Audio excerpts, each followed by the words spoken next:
할렐루야.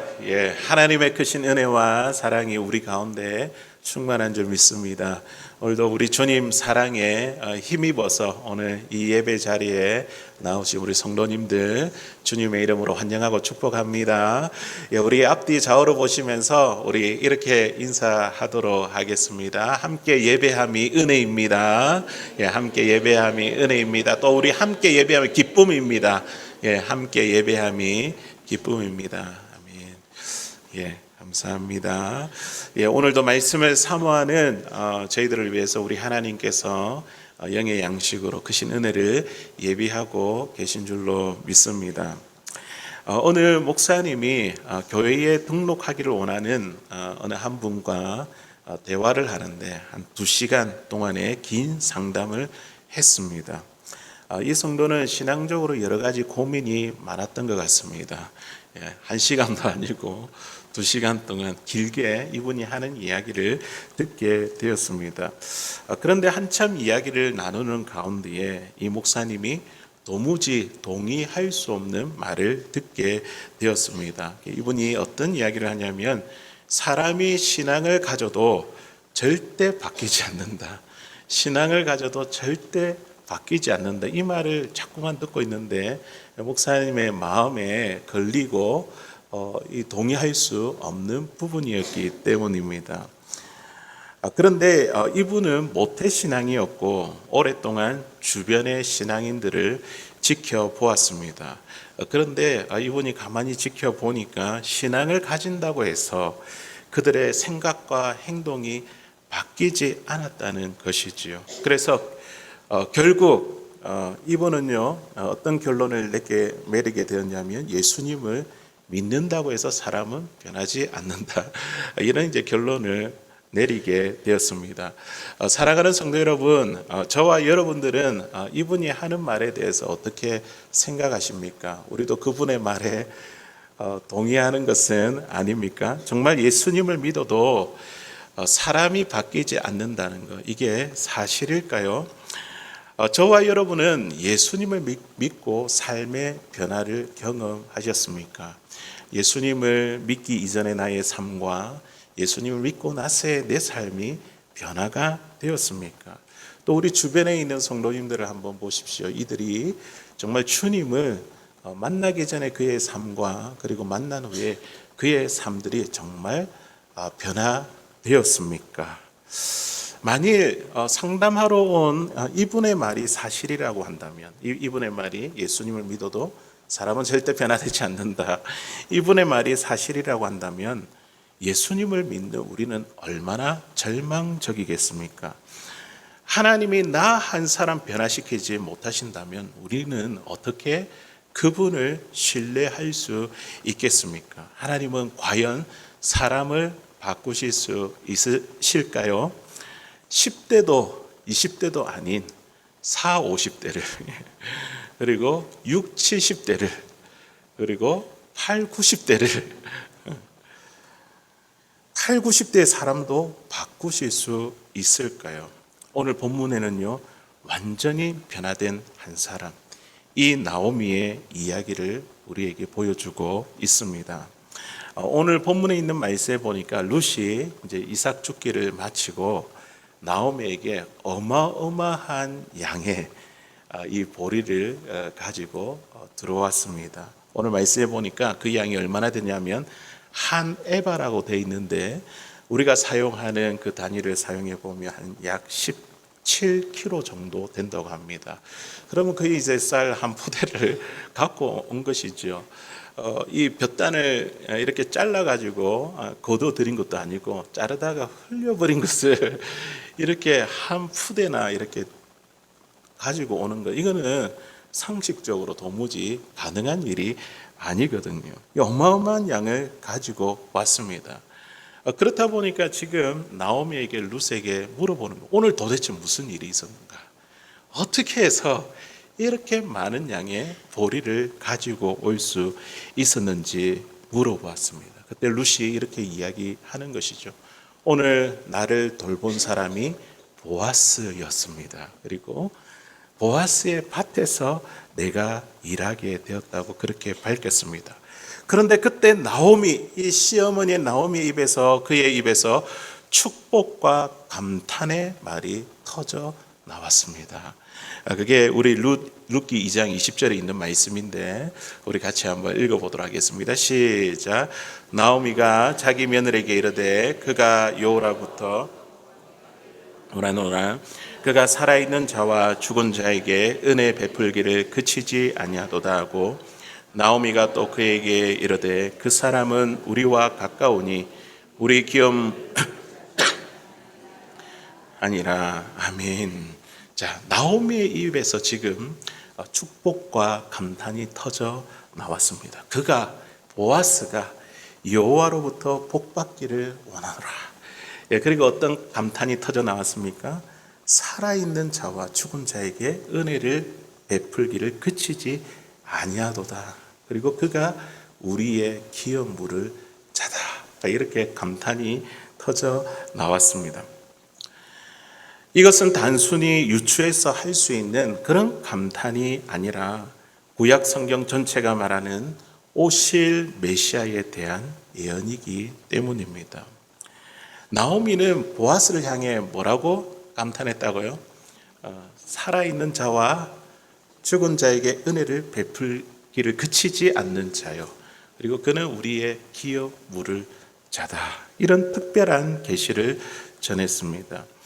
나오미는 자기도 모르게 하나님의 영에 붙들려서 보아스를 보며 보아스 그 너머에 계시는 오실 메시아에 대한 예언을 한 것이라는 것이죠. 사실 나오미가 베들레헴에 왔을 때에 자신을 뭐라고 불렀습니까? 베들레헴에 도착했을 때에 많은 사람들이 자기를 환영할 때에 자기를 뭐라고 이야기했습니까? 모압에서 남편도 잃고 그리고 두 아들도 잃고 텅 비어 돌아온 자신을 나오미는요 자기를 마라라고 불러라 그렇게 이야기를 했습니다. 마라의 뜻이 무엇이었습니까? 마라는요 고통, 괴로움, 쓴 이런 뜻을 가지고 있습니다. 하나님이 나를 치셨고 아무런 소망이 없다 그렇게 이야기를 한 것이죠. 베들레헴에 이제 와서 하나님의 은혜로 살아나기보다도 그는요 자기의 형편, 자신의 처한 현실을 보며 더 심각한 좌절에 빠졌습니다.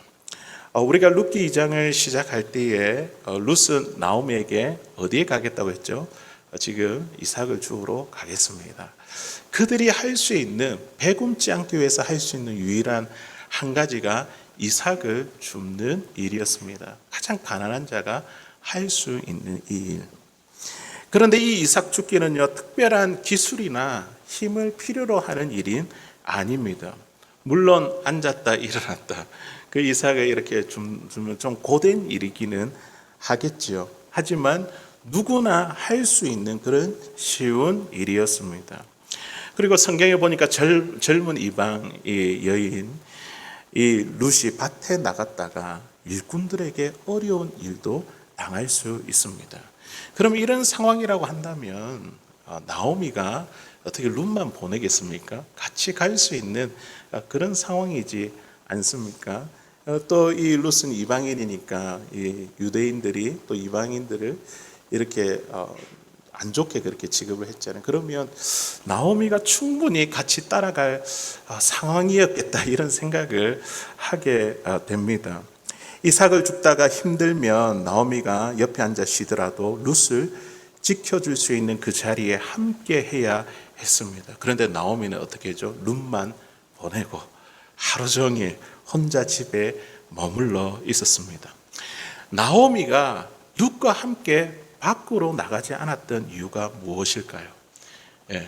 그가 나이가 많아서 아니면 몸에 병이 있어서 그런 것도 아닙니다. 그것은 바로 무너진 자신의 마음 때문이었습니다.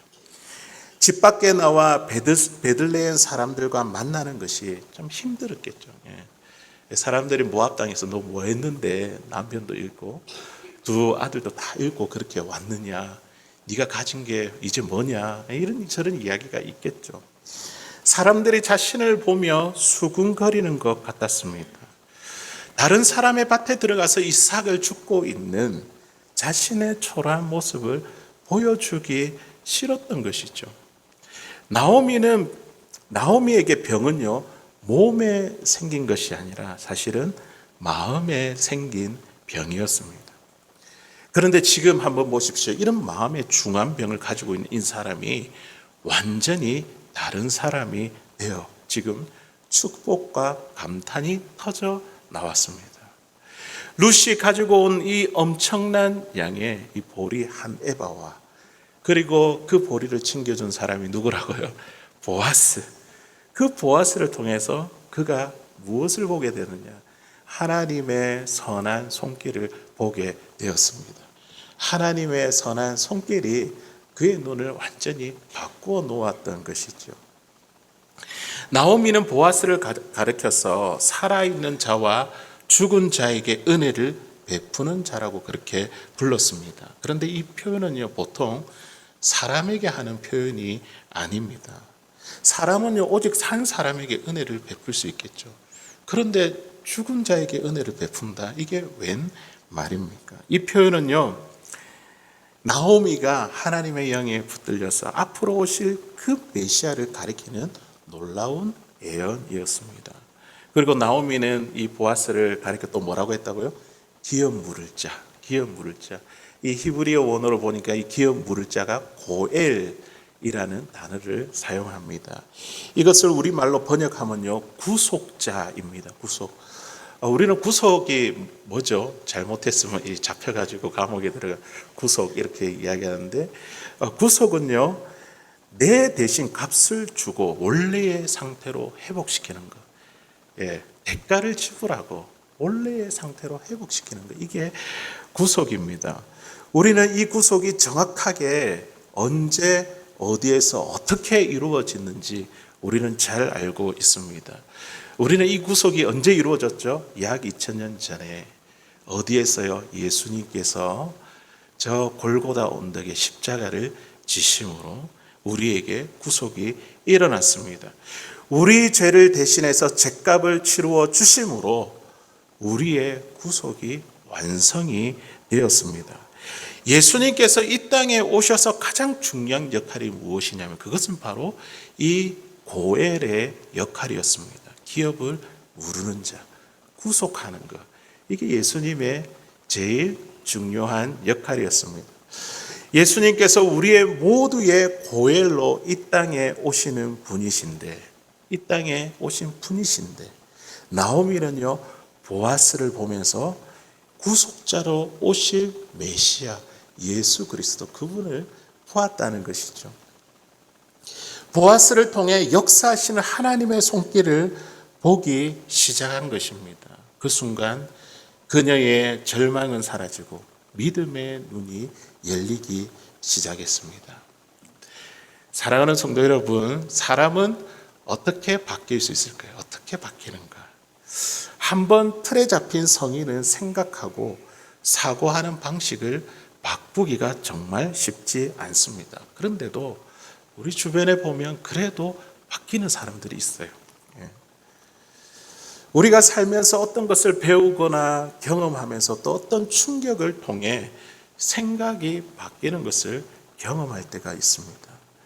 세상을 바라보는 우리의 눈이 바뀌면요, 그 사람의 삶의 방식도 바뀌게 됩니다. 크리스마스가 되면 항상 아이들이 또 애니메이션 들려주는 그 동화가 있는데, 찰스 디킨슨의 크리스마스 캐롤이라는 그런 소설이 있습니다. 그 소설에 나오는 이 주인공 스크루지, 이 구두쇠, 우리가 잘 알고 있지 않습니까? 이분은요, 성탄절 전날 밤에 과거와 또 현재와 미래를 보여주는 그 유령을 만나게 됩니다. 그리고 그 과거와 현재를 보면서 자신이 얼마나 이기적인 사람이었는가, 그것을 보고 깨닫게 됩니다. 그리고 그는요, 자신의 미래를 본 순간 더 큰 충격을 받게 됩니다. 그래서 그는요, 더 이상 이전의 방식대로 살아갈 수 없었고 하루아침에 완전히 다른 사람이 되어버렸습니다. 눈이 바뀌니까 삶이 변화됐다는 것이죠. 어떻게 그렇게 될 수 있습니까? 그의 눈이 꿈을 통해서 그의 눈이 이렇게 바뀌었잖아요. 우리도 살아가면서 어떤 강한 충격이나 특별한 깨달음을 통해 내 생각이 바뀌고 삶의 방향이 완전히 달라지는 순간이 있습니다. 그렇다고 한다면 우리의 눈을 바뀌게 하는 것은 무엇일까요? 우리의 눈을 영적으로 뜨게 하는 것은 무엇일까요? 그것은 바로 하나님의 말씀입니다. 이 꿈에서도 이분이 변화됐는데 하나님의 말씀은요, 우리의 눈을 고치고 변화시키고 삶을 변화시키고도 남는 것이 하나님의 말씀입니다. 하나님은 말씀으로 끊임없이 우리의 생각과 부딪히게 하십니다. 하나님의 말씀은 가만히 쉬는 법이 없습니다. 만일 우리가 듣고 있는 이 말씀이, 이 설교가 바른 설교라고 한다면 그 말씀을 통해서 끊임없이 하나님의 생각과 우리의 생각이 부딪히게 될 것입니다. 이렇게 하나님의 말씀이 우리 속에 역사하고 있기 때문에 결국 우리는요, 말씀 앞에서 우리의 눈이 바뀔 수밖에 없다는 것이죠. 눈이 바뀌면요, 우리의 삶에 변화가 일어납니다. 이전과 다르게 보이는 이 세상에서 이전과 다른 삶의 방식으로 살아가게 될 것입니다. 한국에서 담배값을 가장 많이 인상했을 때가 있습니다. 그게 보니까 2015년 한 2배 정도로 이렇게 정부에서 가격을 올렸습니다. 담배를 피는 사람에게 이 담배 가격이 이렇게 인상이 되면요, 그분들에게 굉장히 큰 부담이 됩니다. 그런데 정부는 2015년도에 이렇게 담배값을 2배로 인상하는 그 이유에 대해서 이렇게 이야기를 합니다. 국민 건강을 해치는 흡연 인구를 줄이기 위해서 이렇게 가격을 인상합니다. 그런데 그렇다고 흡연 인구가 줄어들었을까요?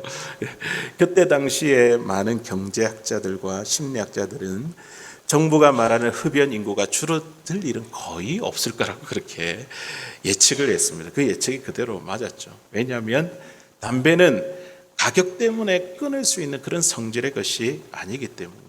일종의 이제 중독이지 않습니까? 어떻게 해서든 사람들은 그 돈을 만들어서 구입을 할 것입니다. 이렇게 무서운 중독인 담배 끊는 것이 진짜 힘들잖아요. 이것을 어떻게 끊어낼 수 있을까요? 이 담배뿐만이 아니라 우리의 삶에 깊이 들어와 있는 나의 일부가 된 악한 습관들과 이 태도들을 우리는 어떻게 바꿀 수 있을까요? 과연 바꿀 수 있을까요? 바뀌기는 하는 것일까요? 오늘 말씀을 보면 우리가 바뀔 수 있습니다. 오늘 나오미가 변화됐잖아요. 변화된 것처럼 우리도 바뀔 수 있습니다. 우리의 눈이 바뀌면 가능합니다. 하나님께서 우리의 시선을 고쳐주시면요, 우리의 습관과 태도들이 달라지게 됩니다.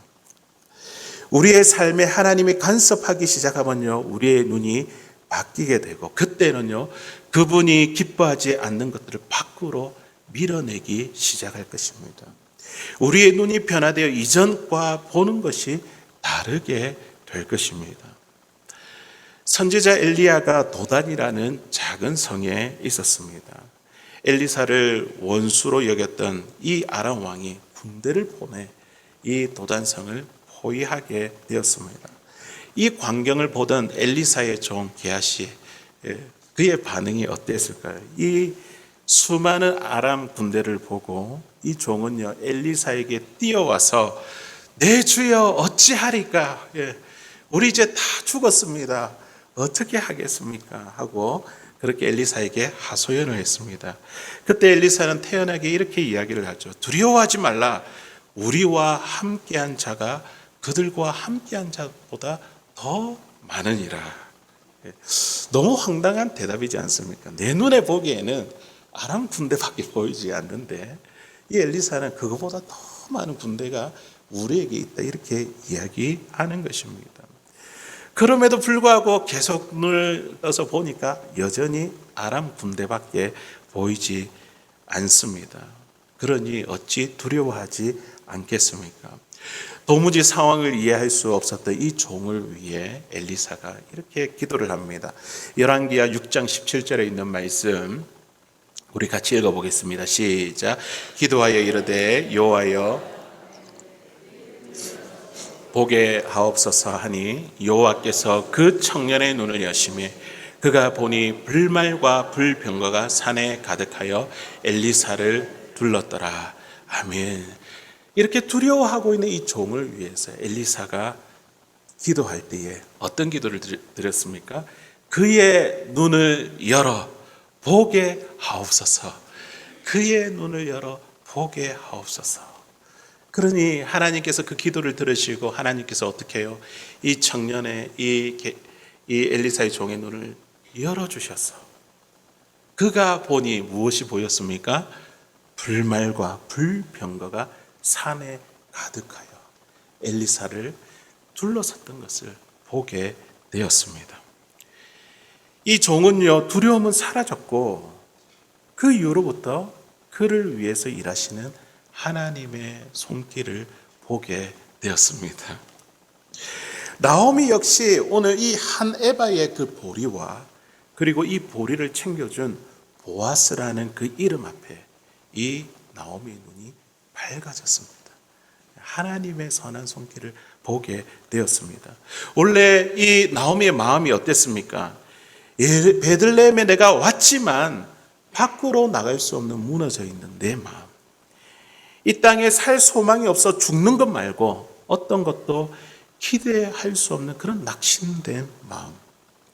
룻이 일하러 갈 때 함께 있어 주어야 한다는 것을 알면서도 함께 따라 나서지 않았던 자기 연민에 빠진 이 마음이 완전히 변화되었습니다. 이 나오미의 눈이 밝아져서 이제는 무엇을 보게 되었죠? 그가 모압 땅에서 모든 것을 잃고 베들레헴으로 오기로 결정한 이유가 무엇입니까? 베들레헴을 하나님께서 돌보셨고 그 땅에 있는 백성을 돌보셨고 그 땅에 풍년을 주셨다 이 소식을 들었기 때문이죠. 이제 생각이 나는 거예요.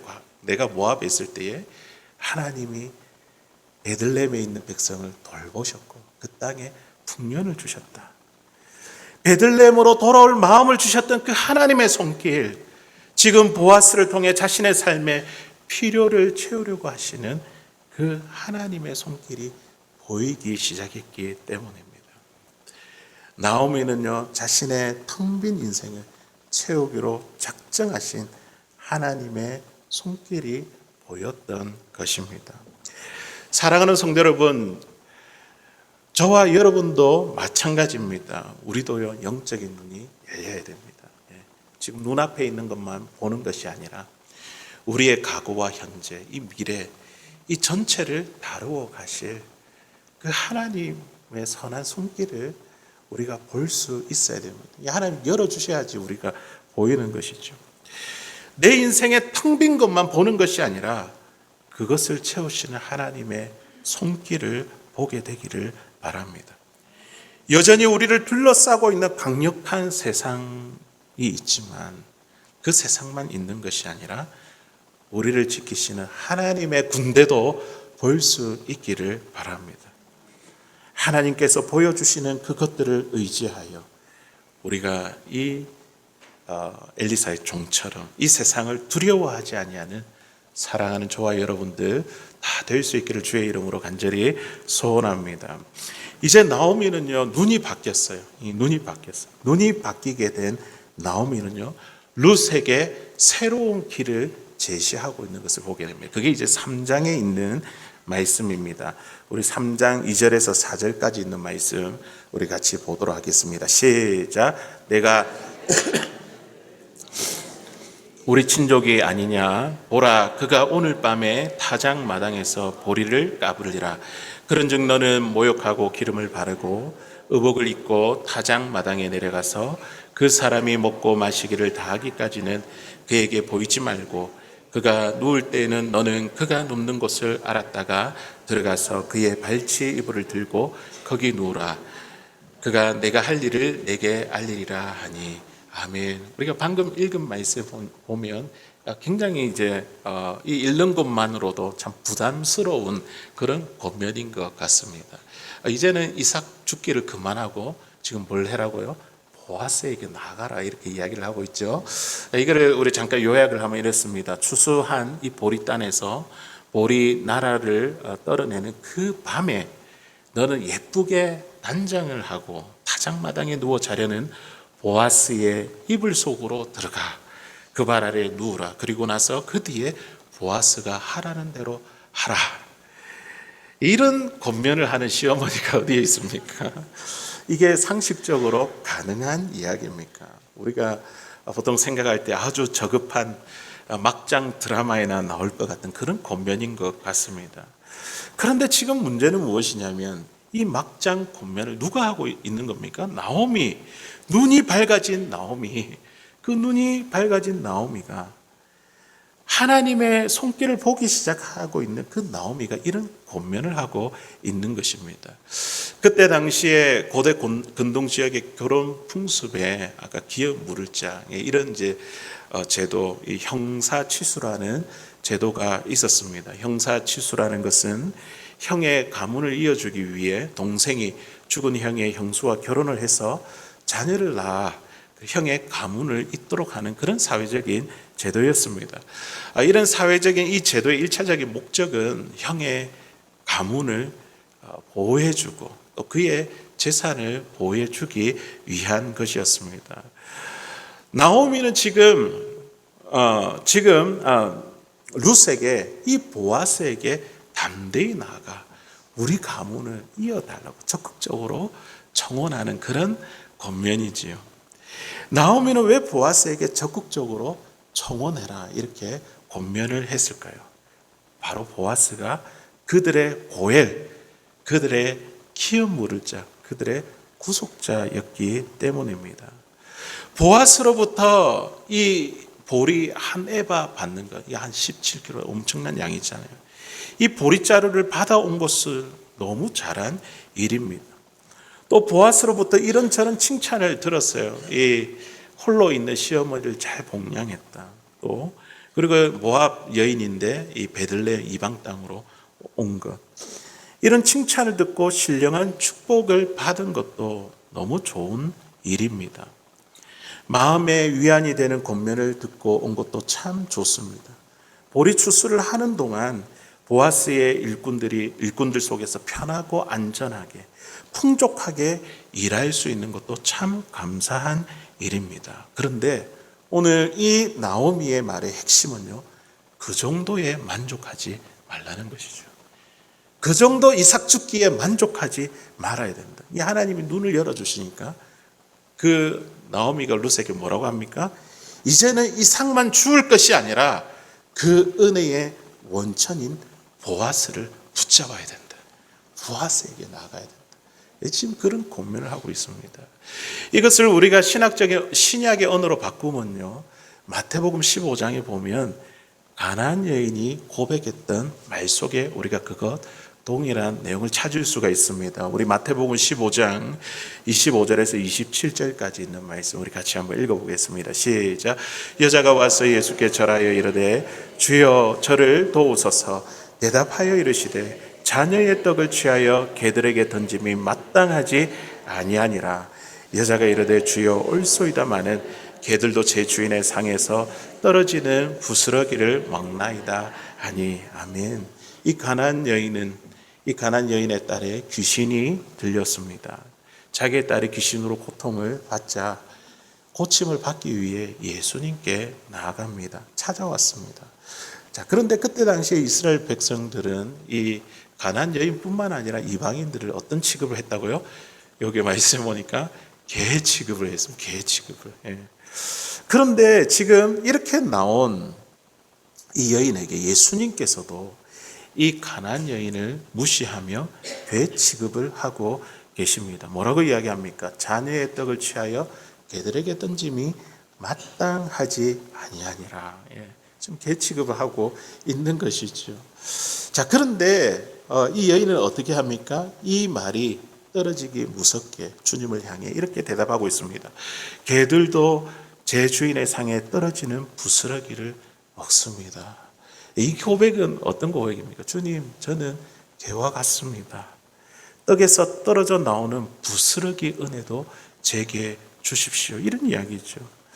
이런 고백을 듣고 예수님 깜짝 놀라셔가지고 뭐라고 이야기를 하냐면 내 믿음이 크도다, 내 소원대로 되리라, 이렇게 말씀하셨습니다. 그런데 우리는 이 여인의 고백 속에서 이 여인의 진정한 갈망이 무엇인지 발견할 수 있습니다. 이 여인은 분명히 주인의 상에서 떨어지는 부스러기라도 나에게 주십시오, 이렇게 이야기를 했는데 이 여인의 진정한 갈망은 무엇일까요? 부스러기일까요? 떡일까요? 진짜 갈망은 무엇일까요? 부스러기도 아니고 떡도 아니고 이 부스러기와 떡을 주시는 예수님, 그게 이 여인의 갈망이었습니다. 부스러기도 줄 수 있고 떡을 줄 수 있는 예수 그리스도, 그분이 나에게 필요합니다. 그분을 온전히 붙잡고자 하는 것이 바로 이 가나안 여인의 진정한 갈망이었습니다. 왜냐하면 생명의 떡이신 예수님으로부터 모든 좋은 것이 나오는 것임을 이 가나안 여인은 알았기 때문입니다. 나오미도 마찬가지죠. 이삭 죽기로 받은 부스러기보다 이 모든 부스러기의 원천인 보아스를 붙잡으라, 이렇게 권면한 것입니다. 사랑하는 성도 여러분, 우리의 신앙은 어떠합니까? 또한 우리의 기도는 어떠합니까? 여전히 우리가 이삭 죽기 그리고 부스러기 은혜에 만족하고 있는 우리의 삶은 아닙니까? 제발 보리 한 에바를 주십시오. 오늘은 안전하게 일할 수 있는 일터를 내게 주십시오. 이번 달 생활비를 꼭 해결할 수 있게 해주세요. 성공하게 해주세요. 건강을 지켜주세요. 내 자녀들이 잘 되게 해주세요. 우리가 신앙생활을 하면서 우리는 보아스를 붙잡기보다 이삭 죽기에 만족할 때가 너무나 많이 있습니다. 그러나 우리 하나님은요, 그저 한 끼 식사가 아니라 우리를 완전하게 책임져 주시는 분이십니다.